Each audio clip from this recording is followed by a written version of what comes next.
Thanks very much for joining us for day 3 of the RealX Global Trends Summit. And we'll be looking at areas like the top trends that we're going to see over 2021 and what that means for the market, as well as a focus on investing in cities, and then a focus around logistics. So a lot of really interesting content to come.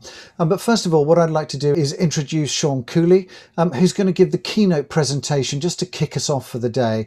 I'm looking at 7 key future trends for real estate. Over to you, Sean. Thank you very much, Richard. So, Richard, what I'd like to do now is take you through 7 trends that I think are interlinked and are going to be important in the very near future. So I'm really looking at this year, next year, and then leading forwards into the future, but really what's going to be happening in the short term.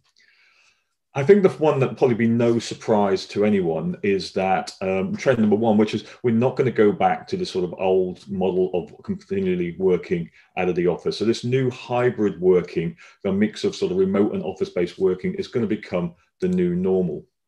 And in fact, a lot of companies such as Unilever, Google, Facebook, Salesforce, and Microsoft have already been very, very clear in their intentions by saying, you know, there is going to be no back to normal where the normal was the entire workforce turned up into the office and worked out of the office.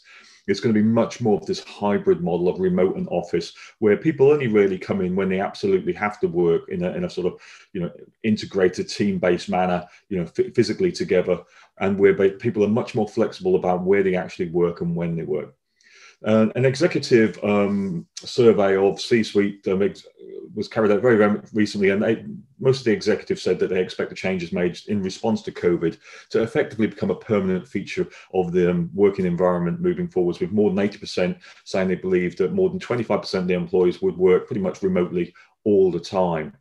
Which is, you know, as it says here, is in sharp contrast to the previous one where, you know, really people felt like they had to be seen every single day. Otherwise, you know, they weren't particularly trusted. And that's, of course, going to have a major impact on office space and the use of office space. And we'll have a look at what that actually means moving forwards.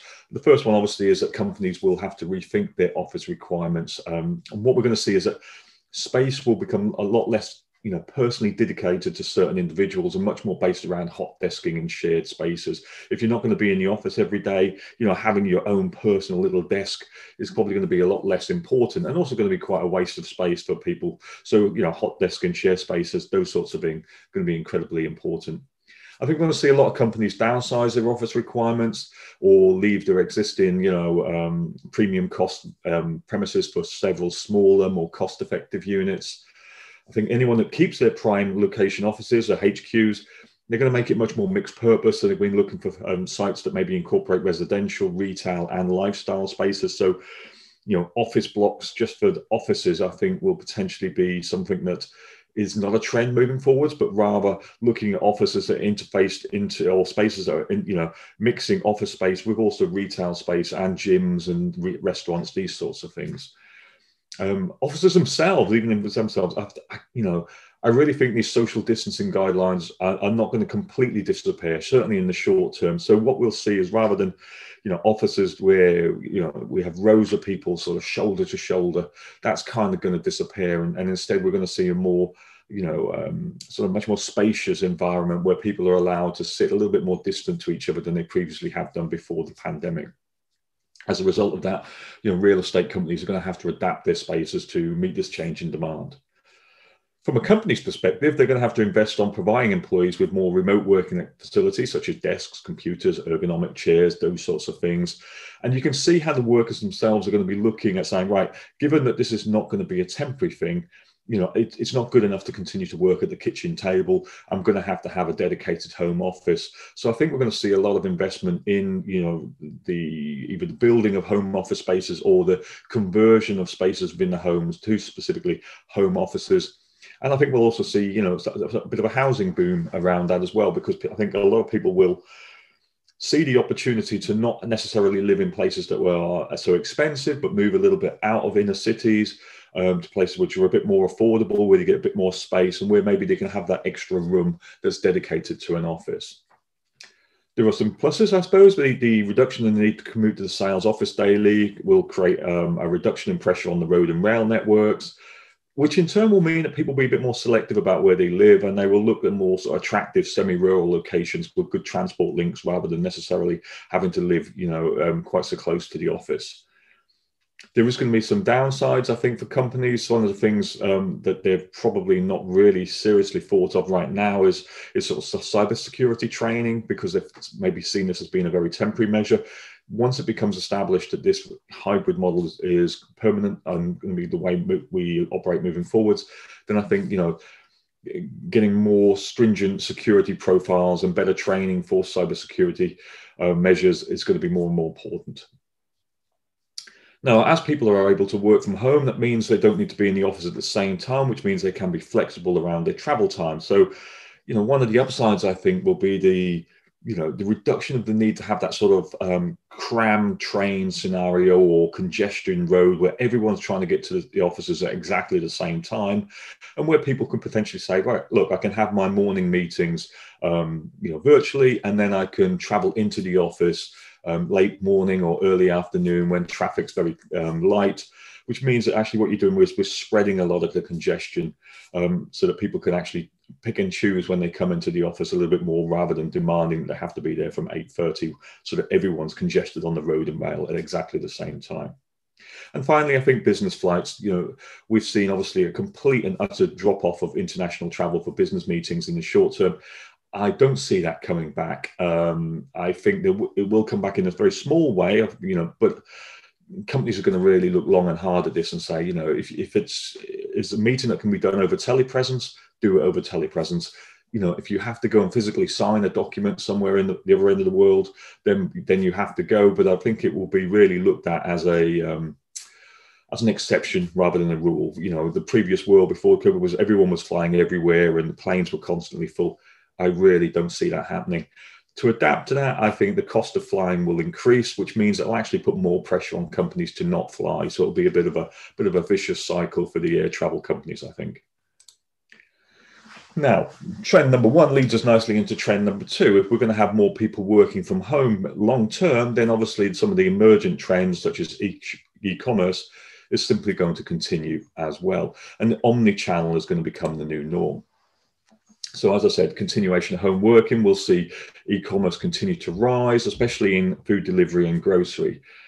E-commerce, just grew exponentially in 2020. It grew 26.6%, reaching a total sales value of 428 million. So 4.28 trillion, 4.28 trillion. And is expected to grow another 14.3% in 2021 to reach 4.89 trillion this year. Now, people working from home, they're going to be potentially also continuing to do things like food delivery services. We've seen in the UK, as an example, restaurants already getting really booked up once they feel the lockdown is going to end around about May, June time, and they're booked up throughout the end of the year.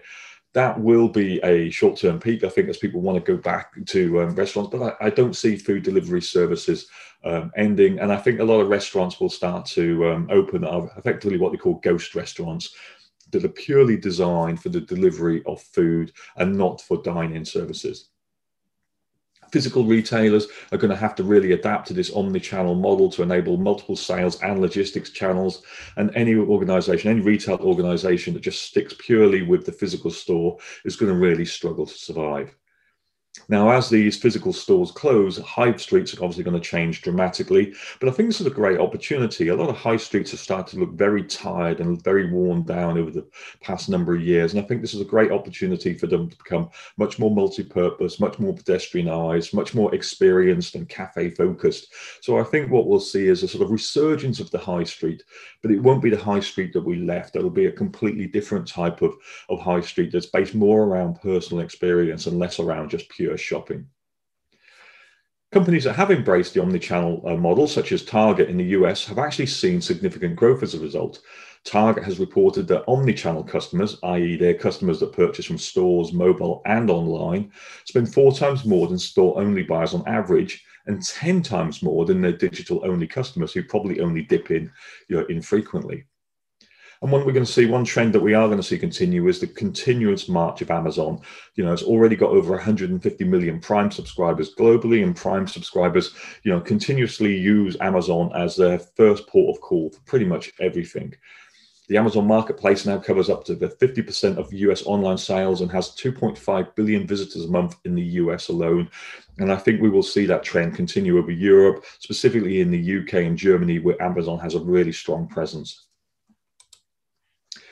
What does that mean? Well, it means the market will adjust to an e-commerce becoming a permanent and often preferred sales channel post-lockdown. It means retail spaces will adapt by becoming multi-purpose, which enables online collections, deliveries, and returns, not just sales. Things like click and collect will continue to grow. I mentioned ghost kitchens a moment ago, so restaurants with no eat-in option, only cooking and delivery, will continue to emerge. And I guess the thing about those ghost kitchens is they can be a little bit more selective about where they're located. They don't necessarily need to be on the high street in order to get footfall. So they could be located in places that are cheaper and lower cost in terms of rent than they would have done if they had to have a dine-in option. From a physical store perspective, consumer experience will become critical, not just displaying the physical product. And actually, as we move into this true omni-channel model, where we are actually tracking people's online and physical shopping activity, and where we see things like, for example, Amazon Go style just walk out technology, where they, the system identifies you as an individual the moment you walk into the store as you scan your phone, or it takes a scan of your face. We're going to see a merging of the online and physical shopping realm. So, assistants will be able to, have an iPad with a track of you and your sales history and what you're looking for, your sizes, all of these sorts of things. So we get a much more personalized shopping experience rather than just sort of, a mass display and mass selling of goods. Many retailers, unfortunately, who can't adapt quick enough will leave physical retail totally, either unwittingly through going bust or potentially by choice through realizing that the profit margins from e-commerce are higher due to the savings in rent and retail assistant costs, and therefore they move maybe not to just an omni-channel model, but much more to just a pure online channel. Urban logistics spaces, however, will be in demand to meet the e-commerce boom, and space as a service will grow as smaller retailers seek cost-effective logistics options to service their online orders. They maybe don't have the volume to rent an entire warehouse, and they might be looking for certain, a scalable solution within an existing e-commerce retail logistics option. So being able to rent space and grow as the demand increases. Some of this unwanted office and retail space may actually become attractive logistics operations. One of the things that we've seen in the US happen is that shopping malls have been repurposed as fulfillment hubs. Amazon, for example, has acquired a number of different shopping malls in the US and completely refitted them out as fulfillment hubs because of their prime location and their ease of transport. They were designed specifically to allow people to travel to them and with massive car parks. And of course, that makes them very convenient in terms of logistics hubs as well. Within these retail omni-channel warehouses, we're also going to see space dedicated to warehouses, and companies like AutoStore are already developing sort of micro automation solutions that can fit in these very small spaces. So the back, the old sort of the back room effectively becomes a sort of mini automated warehouse. Now, that leads me nicely on to trend number 3, automated warehouses and last mile logistics automation. This e-commerce growth is obviously going to completely drive, a lot of these types of automation. And you see an example on the picture there by agility robots. They're really trying to drive down the cost of the last mile. The last mile, of course, as we know, is by far the most expensive part of the e-commerce delivery. So anything that sort of drives down those costs is going to be welcome. And the biggest cost in most of it is the human. Now, 2020 was the experimentation year for many companies in terms of warehouse automation and last mile automation, but 2021 is going to be the year of adoption, specifically when they realize that this home working fad isn't really a fad, it's actually a permanent trend. The logistics automation market was valued at 55 billion in 2019 and is expected to reach 107 billion by 2025, with a compound average growth rate of around 12.1%. As I mentioned earlier, demand for smaller, more urban logistics and last mile delivery automation will increase dramatically as consumers continue to require on-demand goods, foods and services. Companies like Amazon are increasingly offering same-day and even same-hour delivery services. Well, if you have to be able to service those kinds of demands, then you've got to have goods quite close to the consumer, and you've also got to have a huge degree of automation to enable you to be able to pick and move it quickly. Companies such as Starship Robotics, which have last mile delivery robots, have seen an exponential growth over the past 12 months. And I'll show you a graph of that in a moment. And we're going to see a speed up of this in 2021 and beyond. And finally, drone deliveries, something that Amazon, for example, have been talking about since about 2012, are really also primed to take off. Amazon, Google, and UPS all acquired FAA approval for drone deliveries at least 12 to 18 months ago. And we're really starting to see that getting primed for takeoff. It's already taken off in China, and I think we'll start to see it take off in the US this year, and probably into the UK and mature markets such as in Europe, such as Germany, maybe at the back end of this year, moving into 2022 and beyond. In fact, the global drone delivery service market is estimated to be worth around about $9.5 billion by 2027, according to Imogen Research. This was that diagram I mentioned a moment ago, the exponential rate of Starship Robotics. You can see that they took, from 2015 to 2019, they only had around about 50,000 deliveries until April 2019. And then by August, that went up to 100,000. By a year later, under a year later, that had gone up to 500,000. And then just 6 months after that, that doubled again to 1 million. So it's on this exponential curve. And it's only really been trialed in a few locations at the moment. But now it's well tested and people get adjusted to this kind of delivery method. It's just going to move from city to city. So, any investments in these kinds of robotics are going to explode. Now, what does this mean? Well, it means, currently that home delivery requires huge amounts of human labor that requires, really an unsubstantial levels of cost for e-commerce companies. They're able to service the demand, but they're really struggling to service it profitably. To try and do that, they've used the gig economy. So rather than have employees pick, pack, load, and deliver, they've been able to sort of have labor for hire, but that's still quite expensive, and margins have suffered. Also, there's as these last mile delivery costs increase, and there's increasing pressure also on things like environmental issues. Retailers and food service operators are exploring cheaper and more environmentally friendly delivery and collection methods. And in 2020, last year, 40% of global retail professionals viewed automating product delivery as one of their most important, if not the most important, delivery initiative. Now, a number of different last mile options are receiving attention, such as low-tech options like click and collect services, through to these high-tech robotics like the agility robot you saw a moment ago to deliver products on wheels direct to the consumer's home. Automation within the warehouse completely changes the financial equation as well, because it allows storage to be used vertically as well as horizontally, meaning you can fit products into tight urban spaces, and it opens up new possibilities where it previously didn't make financial sense. Servitization of logistics will continue to be a major trend. Smaller companies won't just want space, they'll actually want access to all the automated tools as well. So logistics real estate providers will be tasked with not just provide spaces, but ones that actually also include automation. These means that these urban logistics locations are likely to become increasingly important. As urban centres continue to urbanize and implement congestion charges, expect also to see car parks, things that used to be very, very popular, but going to be less so as we move towards autonomous vehicles or transport as a service, something I'll talk about in a moment, become much more redundant, and then be converted into things like automated logistics spaces. Companies like Fabric, for example, are already developing underground car parks that have been completely repurposed to be urban logistics warehouses. And again, I think that's a trend that's going to continue, because those spaces are prime locations, but actually aren't very convenient for anything other than putting cars in them or products, because they're subterranean, they have no natural lighting, they don't lend themselves to anything really other than storing things. They're not good for people, so they'll be really good as urban logistics locations. The other thing is, as I talked about earlier, omnichannel model will see retail locations double up as logistics hubs, allowing people to, return goods to them, but also using them for online deliveries as well as for physical store deliveries. And in order to do that, they'll look at these automated inventory management systems within the store or even within the mall itself. So the mall effectively has a warehouse built into it that the different stores can potentially utilize, have their own little bit, servitized space. They rent a little bit of the space of the urban warehouse. Now, trend number 4 is something I just alluded to, which is autonomous vehicles, and that's going to be a game changer specifically for public transport. We've been talking about autonomous vehicles now for nearly a decade, since about 2012 when Google first used the Priuses to demonstrate the capability. But it's really starting to take off. It's getting very close to that sort of point where we're starting to see it the road.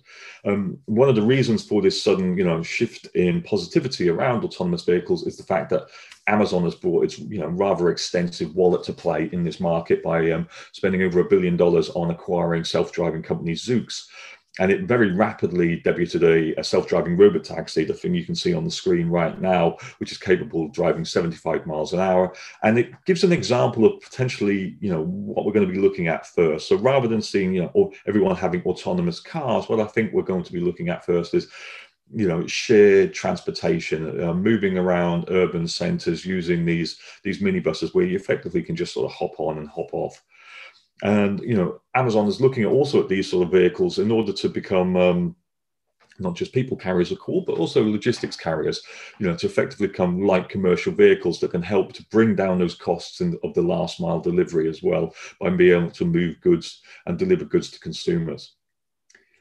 Now, Waymo, a company owned by Alphabet, is also working on autonomous vehicles, and just last week released a whole tranche of real-world data from Phoenix and Arizona, where they took about a decade and a half worth of fatal accident information. So, where there'd actually been fatalities on the road in that area, and actually simulated what would happen if an autonomous car is in that situation, either as the car that caused the accident, and then reversed it to say what was the car that was actually hit.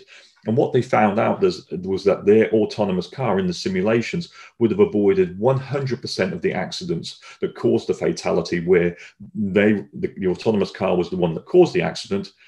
And all but the final 20% of the ones where, it was in the receiving end of the accident, it would be able to avoid most of those. The only ones it couldn't do were the ones where it was completely rear-ended and it just simply couldn't move out of the way. But they showed that overall an 84% reduction in fatal accidents. And I think that sort of data is going to be critical, because a lot of people are rather nervous about autonomous vehicles and about machines taking control. But what this is beginning to show is that actually the safety argument is not just there, it's there in buckets. They're exponentially safer than humans are, because they're not distracted by the last tweet in the gov box, or changing the channel, or making a phone call, or having an argument with someone in one of the passengers. None of that's happening when the car's in control, and it's got sort of full 360-degree vision, so it's really able to see what's going on. So when we start to get this real world data, I think we'll start not only to see manufacturers trying to develop these autonomous vehicles, but we'll see a consumer push for them. People will recognize that they're actually a safer way to travel, specifically when they start out on things like these rather safe looking buses and other such methods of public transport. Now, Tesla is currently beta testing its latest autonomous driving update, something it calls full self-driving, although to be fair, it's still only level 2 autonomous driving. And it's using 2,000 real vehicle owners. So actually you can sign up and actually pay a little bit of money to be one of the beta owners. And so far, some of the results and some of the videos that come out are really impressive. The car, being able to prevent accidents, swerving out of the way, doing, predictive maneuvers based on up and coming traffic situations, really real intelligence being shown in this autonomy. Elon Musk, the CEO of Tesla, believes that this year will be the year we see autonomous vehicles on the road, though I really feel that these will be ride-sharing options such as buses that run across regular known routes rather than personally owned cars. I think we'll start to see that next year. And I think I kind of picked this out here in this slide here. So autonomous vehicles will have a major impact on where people live and work. Once one company successfully rolls out autonomous technology, the race is going to be on to try and grasp a share of the market and the related business opportunities. Now, as an interesting way of describing what the likely impact have, if you realize, most people don't realize, but the first autonomous vehicle was really an elevator. And the development of the elevator, the ability to move us vertically, completely revolutionized urban living by making vertical spaces more accessible. Previously, we were really limited to heights that were, only within our sort of ability to climb or willingness to climb a number of stairs. So we really only went up 2 or 3 flights. Of course, once the elevators were developed, it didn't really matter how high we went. So the whole vertical space became, open to us. I think autonomous vehicles may do the same, but horizontally, enabling a more geographic spread outwards so that people don't necessarily have to be crunched into the sort of urban centers, but actually could start to make maybe more family orientated lifestyle decisions, knowing that they can move around at any point in time using autonomous vehicles, which enables them to use the time in the vehicle to work, sleep, eat, or do a whole host of other things. Specifically, as we move on to one of the other trends I'm going to talk to, which is the increase in connectivity through things like 5G. Autonomous vehicles also have big benefits in terms of creating mobility for people who can't drive, either due to their age or due to their disability or due to how much they've had to drink that night. And they'll be used to transform not just the transportation, but also the logistics industry. When transportation becomes an automated on-demand service, you're going to see numerous industries impacted. Taxi and Uber drivers will potentially not be required, dramatically reducing the cost of travel, but also making redundant thousands of people. Automated trucks will remove the need for drivers, which means that the truck's utilization rate is going to go up exponentially. At the moment, the utilization of the truck is really limited by the amount of time the human is allowed to spend behind the wheel. So things like tachometers mean that you can only spend a certain amount of time without having a break. Once trucks become autonomous, of course, that restriction is eliminated. So we'll see these trucks, only really stopping when they have to be recharged, and probably by, electricity.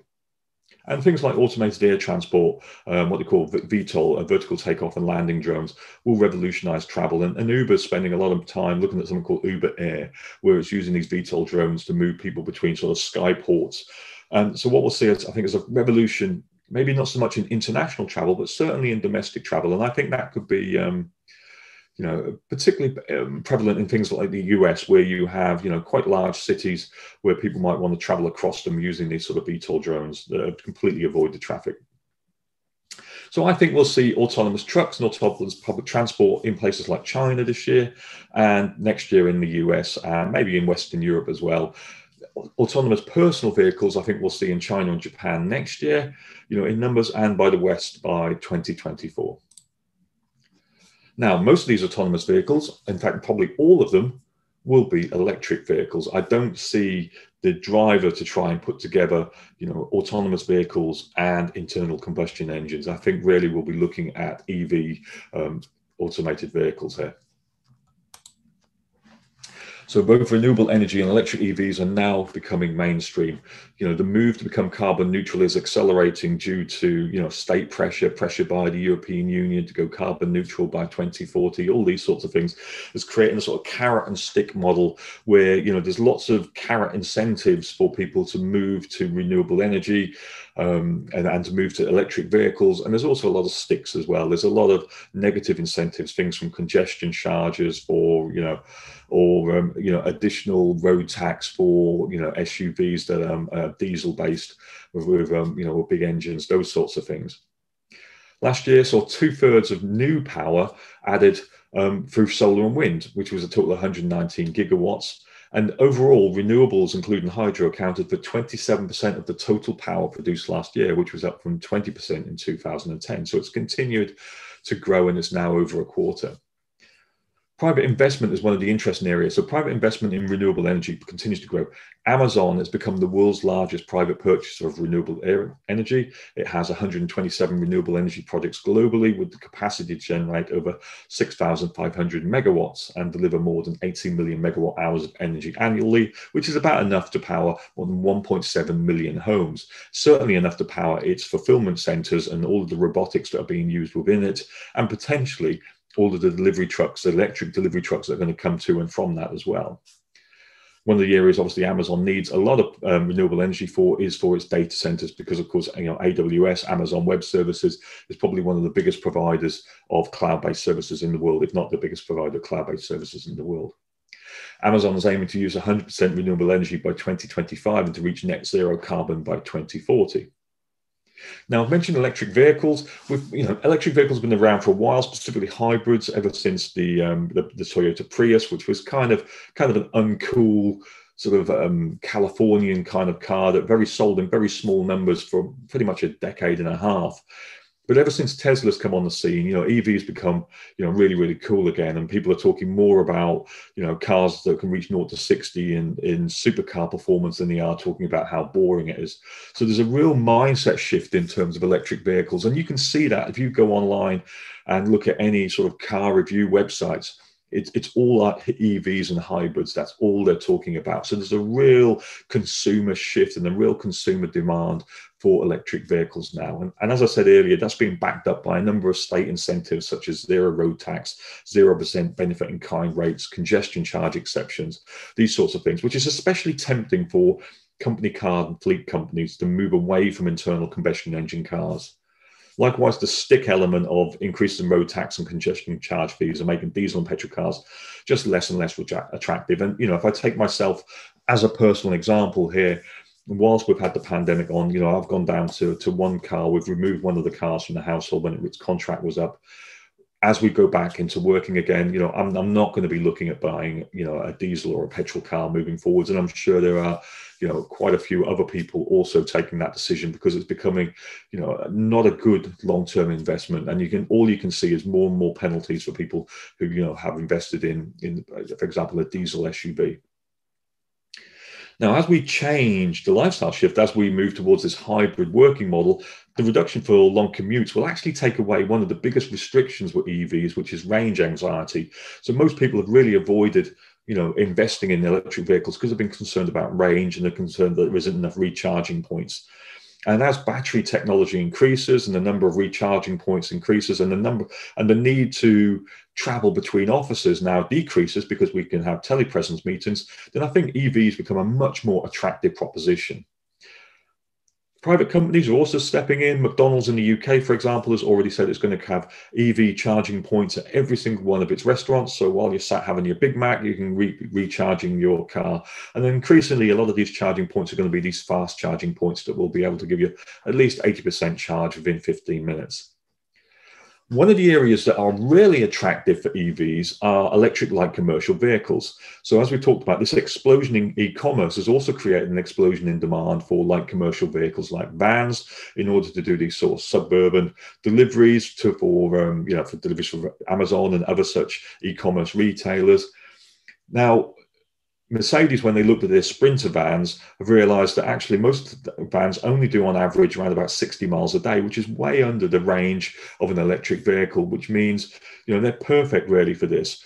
They can be recharged every night, have a full charge every day, and there's virtually no chance whatsoever they're going to run out of charge. So expect to see a lot of electric light commercial vehicles this year and moving on forwards. What does that mean for real estate? Well, it means that investments in commercial real estate now need to seriously consider the ability to utilize and store renewable power. Logistics and manufacturing parks will need to be able to capture, store, and distribute renewably generated power amongst their tenants. So the creation of sort of microgrids, renewable energy microgrids that connect to every building in these parks will become increasingly attractive. And it could also be a way of bringing down the energy bills for a lot of companies, because not only is renewable energy going to be cheaper, but if they can store that energy and share that energy, then they can actually use it as a sort of passive income stream as well. In order to generate that energy, the flat roofs of warehouses are kind of perfect spaces really to hold things like solar panels. And part of the warehouse could be now, we see moving forward, to be dedicated to sort of energy storage batteries that provide constant power to the building and the increasing amount of automation contained within it, but also to the cars and delivery vehicles, which increasingly will be electric, that visit the warehouse, so that when a truck arrives and is dropping off its goods, it could also be getting recharged at the same time. This shift will also move into office and residential real estate as well. The need to provide EV charging points so that tenants can charge their vehicles is going to just become, almost a necessity for any new developments, but certainly over retrofitting, existing developments as well. Consumers and tenants are just going to demand it. Now, all of these vehicles, autonomous vehicles, are going to need to connect together, which is why I think 2021 is the year we really start to see 5G take off and the Internet of Things finally becomes a thing. More data is going to be created in the next 5 years and has been generated since the start of human history. A fact that, continually blows my mind every time I say it. And this amount of data that's going to be generated next year is going to reach sort of 175 zettabytes by 2025. As an analogy, if you try to download that data using the current average internet speed, it will only take you around about 1.8 billion years. So we need a better telecommunications protocol, and that's where 5G comes in. Now we're seeing now a consumer pull and also an industrial pull for 5G. 4G was at sort of the communications industry trying to push it to the market. 5G is really about the market pulling it, because things like telepresence working, e-commerce, warehouse robotics, road robots, autonomous cars, and things like the blockchain will all need constant, uninterrupted connection to the internet and, of course, places to store their data. Cisco has estimated that by 2030, there will be upwards of 100 trillion sensors connected to the IoT, all communicating in real time at the same time. So we do need 5G and ultimately 6G technology to handle this. Launch of 5G was actually in 2019 when it was initially launched. 2020 was supposed to be its rollout year, but it was really muted due to limited content and capability. And everyone was talking about a certain virus that was running around. Now, 2021 will be the year I think we see a lot of this infrastructure rolled out globally and a whole host of compatible mobile devices.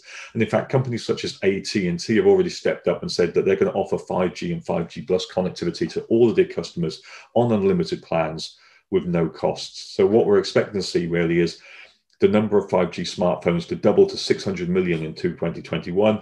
And in 2022, nearly half of all phones will all be 5G connected. In the UK, government's already investing money, not a significant amount there, but 28 million to just simply to look at ways that 5G can be used to improve people's lives.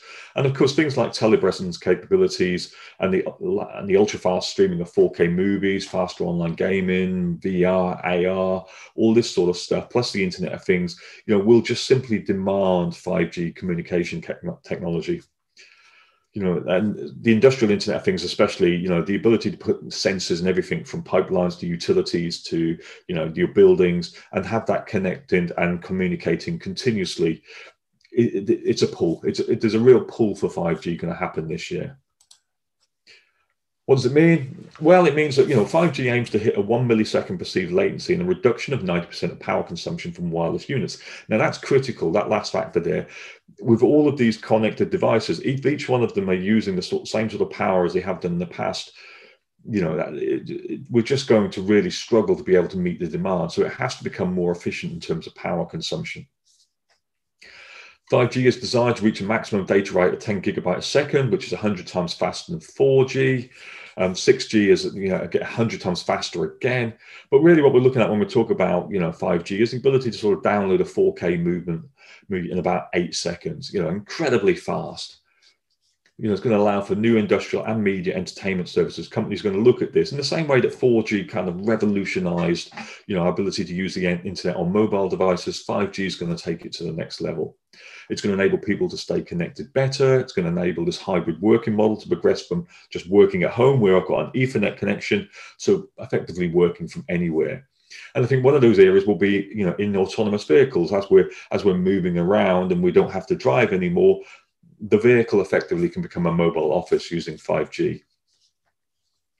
Introduction of the Internet of Things will enable buildings to become smart. It'll allow, companies that rent these spaces to better manage their energy consumption and track their, tenants' movements and their device utilizations.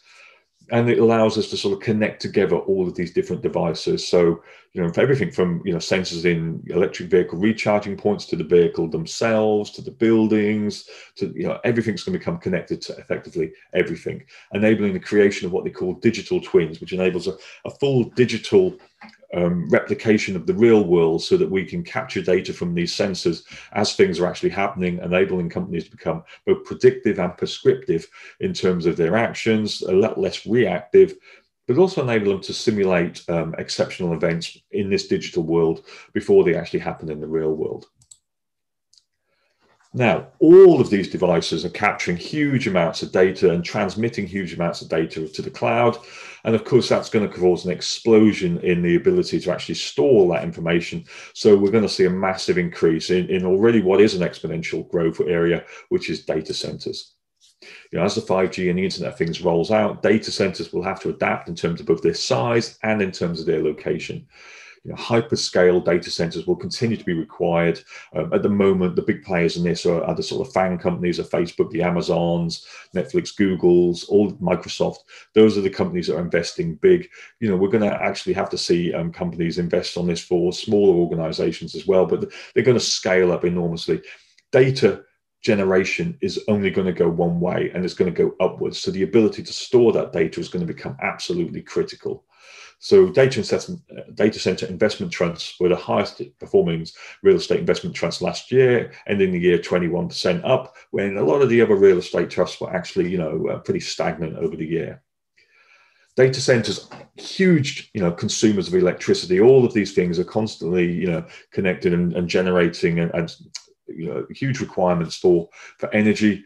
They've consumed 1.5% of the world's total energy already. So they're going to have to become more energy efficient, but also going to have to use renewable energy a lot more in order to power these data centers. So there's going to be huge, pressure on the providers of space, commercial real estate providers, to provide data centers that are not only sufficient in terms of their space, but also in terms of their connectivity and in terms of their energy sourcing. So it's really going to have to be renewable energy sourced. Anything other than that is just not going to be attractive to any of these companies that are going to be under enormous pressure to reduce their carbon footprint. So, this is going to be the direction moving forward. A lot more hyperscale data centers driven by and powered by, the IoT, but also needs lots of renewable energy. So, data center parks, I think, are going to become quite a thing where we see, a lot of wind turbines and solar powers actually helping to generate the power there. And you can see that already with, I think Amazon has just recently made a decision to, move a lot of its data centers and logistics movements near one of the largest renewable energy plants in Italy. And this constant low latency, the time taken, even though it's the milliseconds, the time taken to move data from an IoT device to the data center is too long in many cases. So we're looking at this, what they call edge data centers, to minimize the journey, reduce the latency, and create additional bandwidth and ultra rapid communications. When you wrap all those together, what do you get? Well, you're going to see a massive growth in hyperscale data centers, which is, again, predicted to grow at a compound average growth rate of around about 21.26% over the next year.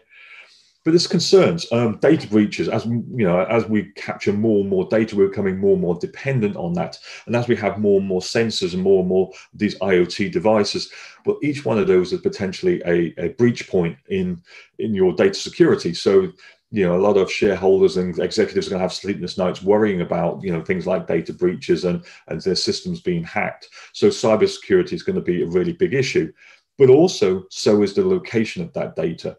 So companies are looking to store data in markets that are safe, local, and free from corruption or geopolitical unrest. So I think one of the trends we're going to see is a localization of data centers, specifically when you've got things like the European Union's GDPR legislation, which requires safe national storage of consumer data. You have to be able to control exactly where that data is. It can't cross national boundaries. So, we're going to see all of the different 27 countries in the EU, looking for sort of data center facilities in their own country. What this means is, I think, I wrote an article on this recently, and I think what we're really looking at is almost a mirror image of the logistics model, but in reverse. If you imagine the logistics model is having huge out-of-town fulfillment centers, moving product to small urban logistics centers, then it moves the product to the consumer. What we're really seeing is that model, but in reverse. So the consumer being able to, transmit data, which gets caught by the local edge data center, which then transmits it via the cloud to the hyperscale data center that's out in the more cost-effective non-urban regions.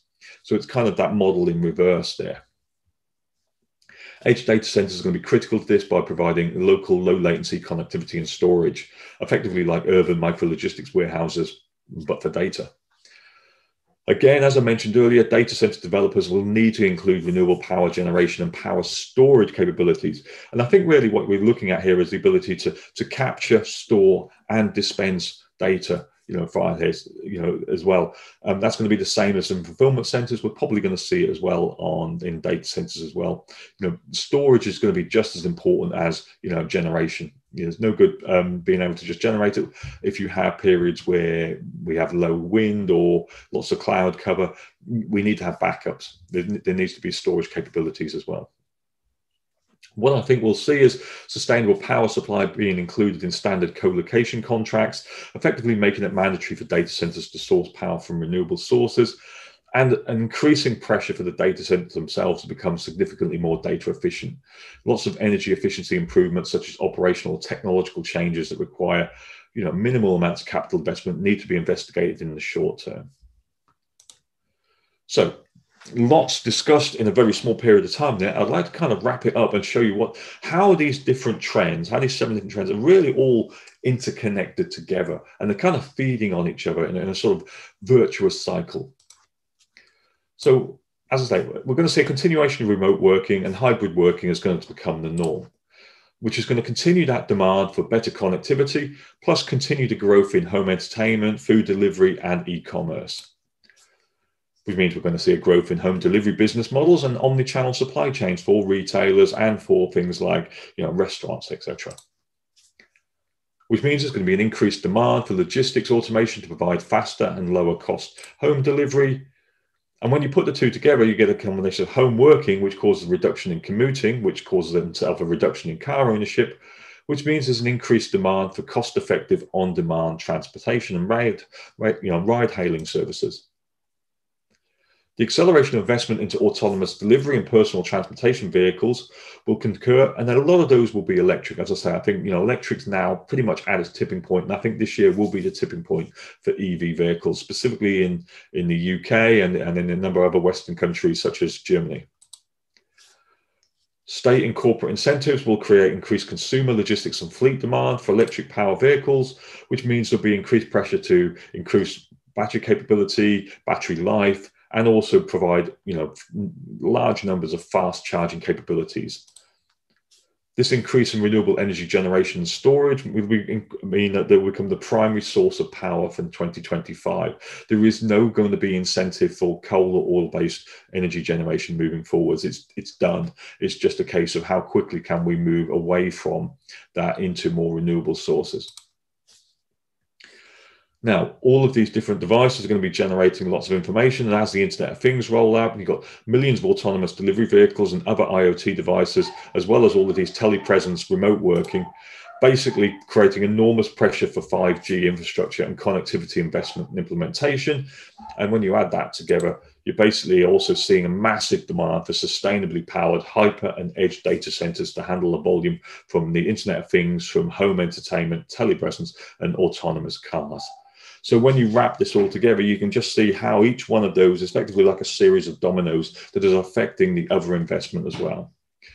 Now, of course, there are a number of other trends that are also taking place, but I think these are 7 of the ones that we're really going to start to see happening over the next 12 months and beyond. And they're really setting the sort of foundations for the sort of working and retail environments that we're likely to see moving forwards. Thank you very much.